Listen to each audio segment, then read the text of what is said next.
예, 지금 가장 중요하고 근본적인 문제가 윤석열 정부의 대북 정책 기조를 어떤 방향으로 잡을 것인가 아니겠습니까?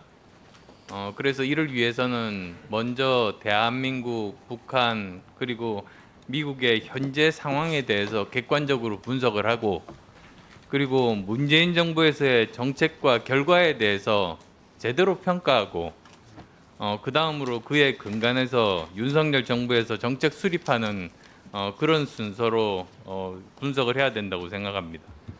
PPT 보여주시죠.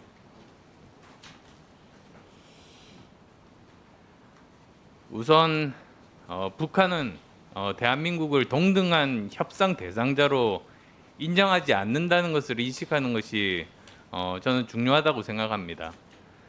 북한의 세계관을 한마디로 말하자면 세계는 절대 악인 미제국주의가 지배하고 북한은 여기에 맞서서 최전선에서 투쟁하는 정의로운 국가다. 남조선은 미제국주의 식민지 괴뢰 정부고 정상회담 카드만 활용하면 언제든지 조정 가능하고 해방시켜야 될 대상이다 라는 겁니다. 그러니까 한마디로 북한이 미북 관계를 우선하고 한국은 그 하위 파트너로 인식을 하는 거죠. 사실 이를 보여주는 실예가 있습니다.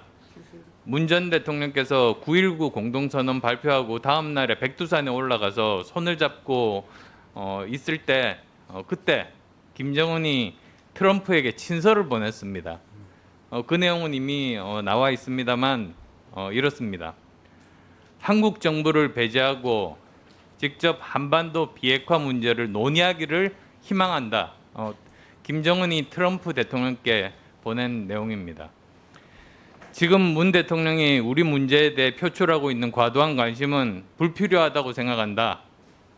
이른 시일 내에 폼페오를 평양으로 다시 보내주셔서 앞으로 단계를 논의하고 계획하자라고 했습니다.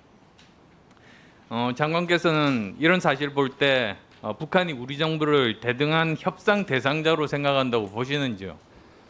그 북한이 여태까지 소위 통미봉남한 거는 그 오래된 일입니다. 그러나 제가 여러 차례 말씀을 드렸듯이 우리 한반도 문제에 있어서 미국이 굉장히 중요한 파트너고 또 미국이 당연히 들어와야 될 부분이 굉장히 많지만 어디까지나 주도권은 우리가 가져가야지 우리가 빠진 상태에서 이 북한과 미국 혹은 뭐 중국, 외국 혹은 일본 아까 어떤 분이 잠깐 얘기하셨습니다만 그런 식의 우리 머리 위에서 결정이 되는 거는 그거는 절대 피해야 된다고 생각을 합니다. 예, 저는 이런 관점에서 지난 문정부 대북 정책을 평가를 해보면 북한과 동등한 입장에서 대화한다는 이상에 빠졌던 것 같습니다. 운전자, 중재자, 촉진자 역할 자처했습니다. 그대로 되면 참 얼마나 좋았겠습니까? 그렇지만 결국은 북한이 무리하게 나와도 제대로 대응하지 못하고 굴종적으로 대응하고 이용당하는 그런 결과를 불행하게도 가져왔다고 봅니다.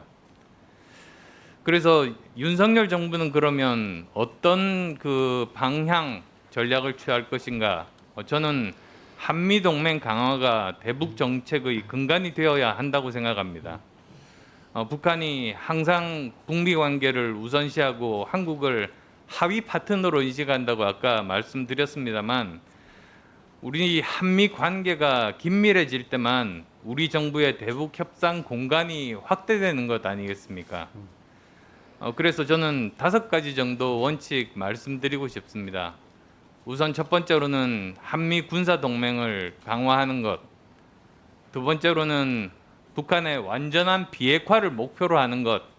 그리고 그 진전에 맞춰서 뭐 남북 간 경협이나 교류 재개나 이런 것들이 가능하겠죠. 그리고 세 번째로는 남북 관계 정상화, 그러니까 굴종적인 대북 관계는 이제는 청산해야 한다. 그다음 네 번째로는 국민 합의에 기초한 통일 방안을 지속적으로 추진하는 것이 중요하다. 이것은 독일의 동독 서독 간의 통일에서 얻은 교훈 중에서도 우리가 얻을 수가 있습니다. 그리고 또 5번째로는 가시적인 성과, 그러니까 정상회담이라든지 네, 그러십시오. 질문. 예, 무엇보다도 주의할 것 중에 하나가 정상회담이라든지 이산가족 상봉이라든지 경협이라든지 이런 좀 가시적인 성과, 국민들에게 금방 이렇게 다가올 수 있는 이런 것보다도 제가 말씀드린 이런 앞에서 말씀드린 원칙을 지키는 게 무엇보다도 중요하다. 저는 그렇게 생각합니다.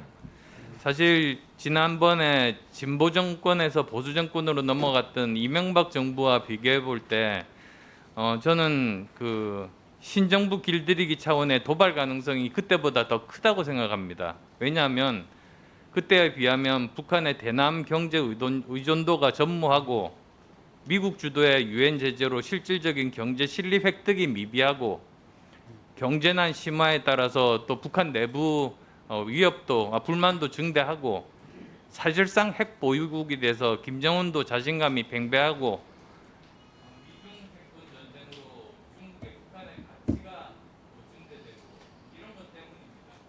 여기에 대해서 장관님 의견 말씀해 주시기 바랍니다. 우리 안 의원님 말씀에 그 전적으로 동의를 하고 특히 그 우리가 주도를 해야 된다라는 부분에 그리고 또 그 한미 동맹을 주축으로 하되 우리가 주도를 해야 된다라는 부분에 아주 전적으로 동의를 합니다.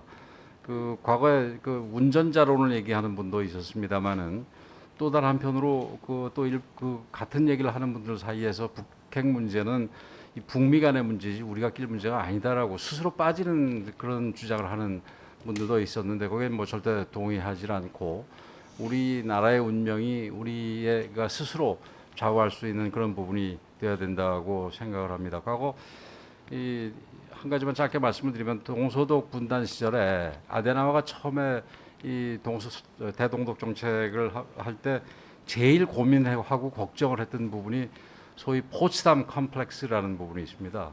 그 동서독 분단의 운명이 독일이 전혀 끼지 못한 상태에서 그 이 4대 강국에 의해서 이루어졌듯이 앞으로 지금 분단된 독일의 운명이 또다시 전승 4대국에 의해서만 독일의 참여 없이 그 결정되는 부분은 절대로 피하려는 게 이제 아데나워의 생각이었었는데 그 아데나워의 고민은 우리한테도 똑같이 통용이 된다고 생각을 합니다. 우리가 얄타에서 시작해서 우리의 분단이 된 부분이 우리가 앞으로 이 문제 해결을 되는 데 있어서 아무리 주변국이 우리한테 우호적으로 한다 하더라도 우리의 의중이 반영되지 않은 상태에서 우리의 운명이 결정되는 건 반드시 막아야 되고 피해야 된다고 생각을 합니다.